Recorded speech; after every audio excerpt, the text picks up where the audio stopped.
Bonjour et bienvenue sur Décideur TV. Les commissaires aux comptes font des propositions pour la présidentielle. On en parle avec notre invité Yannick Olivier, président de la CNCC, la Compagnie nationale des commissaires aux comptes. Yannick Olivier, bonjour. Bonjour Hugues. Alors on le disait, la CNCC a formulé plusieurs propositions à l'attention des candidats à la présidentielle et vous plaidez notamment pour une approche renouvelée du capital de l'entreprise. Pouvez-vous nous expliquer cela ? Oui, alors effectivement, on a voulu être présent dans le débat présidentiel. C'est des élections importantes et je crois qu'il était aussi important de faire parler notre profession d'abord.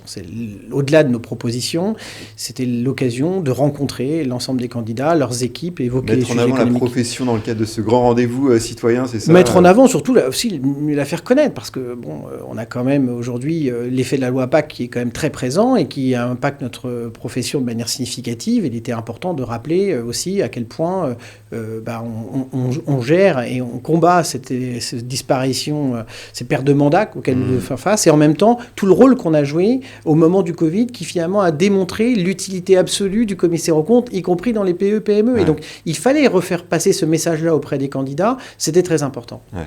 Et aujourd'hui, plusieurs propositions. Alors oui, vous avez évoqué une des principales. Donc, on a voulu des propositions sur 4 grands thèmes. Un des thèmes importants, c'est celui de la capitalisation de nos entreprises, notamment là encore des plus petites.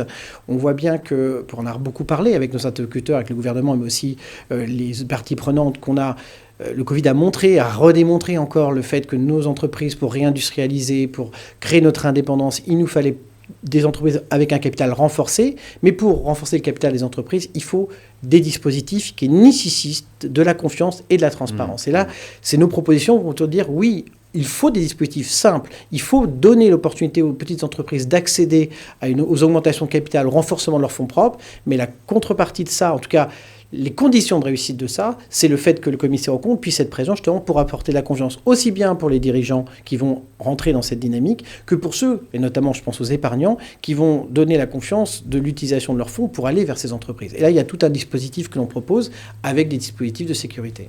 Alors, vous souhaitez également certaines évolutions concernant la gouvernance des entreprises ? Alors oui, c'est l'idée qui est d'ailleurs développée aujourd'hui au niveau européen dans ce qu'on appelle la réforme du reporting des entreprises. C'est l'idée de dire que finalement, quand on parle de transparence et de sécurité financière, c'est une chaîne de confiance. Ce n'est pas que le commissaire aux comptes qui est là pour contrôler et pour ajuster. C'est ensemble, avec le superviseur, le régulateur, les commissaires aux comptes, mais aussi les entreprises. Et nous avons à travailler avec, en réponse à l'expectation gap du marché, notamment sur l'idée de dire plus de sécurité par rapport à la fraude, par rapport à la quantité d'exploitation et par rapport au renforcement du contrôle interne, et de voir ensemble comment chacun de ces maillons de la chaîne que nous constituons avec les entreprises, avec les gouvernants d'entreprise, chacun assume sa part de responsabilité pour être dans une dynamique d'amélioration. On n'est pas dans des dispositifs type Sarbanes-Oxley avec des contraintes de contrôle interne lourdes et contraignantes pour les entreprises. Non, c'est pas ça. C'est l'idée de travailler ensemble pour une meilleure amélioration des processus et donc des systèmes de contrôle interne appuyés et soutenus par la direction d'entreprise. Alors, vous proposez aussi plusieurs mesures concernant ce thème de la RSE. Quelles sont-elles ? Alors, vous savez que c'est notre sujet d'actualité. D'ailleurs, le thème, la durabilité, c'est le thème de nos assises. Mais même si on mène de nombreux événements tout au long de l'année, des workshops sur ces sujets ESG, elles sont à double titre. D'abord pour dire qu'il va y avoir l'application du texte qui est en cours de finalisation en ce moment au niveau européen sur l'obligation de certification et d'élaboration du reporting extra-financier des entreprises, et que dans ce sens-là, il faut aller vers un dispositif qui ait du sens, qui soit le plus simple possible. Il ne faut pas qu'on aille vers des normes extrêmement complexes. Donc il faut aller vers ce qu'on cherche par cette dynamique-là, c'est-à-dire éviter le greenwashing et faire que justement les entreprises puissent mettre en avant une information pertinente sur leur action ESG. L'autre élément, c'est aussi dans tout ça de ne pas oublier les PME. Et là, on partage cette dynamique avec l'Ordre des experts comptables, qui consiste à dire qu'il faut vraiment qu'on accompagne les PME pour qu'elles puissent, elles aussi, être partie prenante dans leur communication RSE, mais dans une communication là aussi adaptée, sur mesure, simple, efficace, qui ne crée pas d'alourdissement administratif, mais qui leur permet d'exister aussi, parce que c'est aussi un outil important en termes d'attractivité de business pour elles, d'avoir cette dynamique RSE. Alors, quels sont les retours des candidats sur ces différentes propositions ? Alors, d'abord, ce qui était intéressant, c'est que je pense pour certains, finalement, au travers de cette présentation, des échanges qu'on a pu avoir, mieux cerner les enjeux de la loi Pacte et de ce qui est en train de se passer avec une prise de conscience que finalement la présence d'un commissaire aux comptes dans les PE, ça avait vraiment du sens. Ça, c'était vraiment essentiel. On l'a perçu notamment pendant la crise du Covid, peut-être.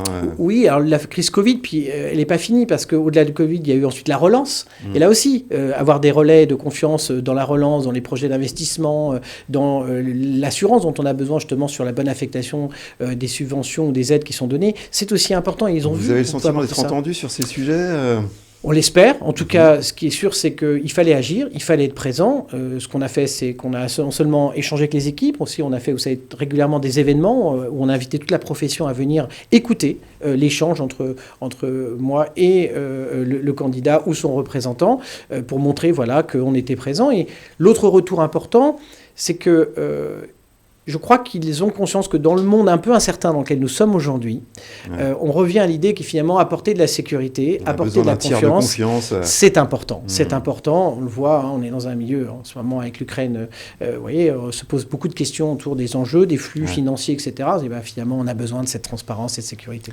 Alors, on en a un peu parlé, hein, mais le quinquennat qui s'achève, et notamment celui de la loi Pacte, avec cette fameuse mesure qui intéresse les seuils d'audit légal.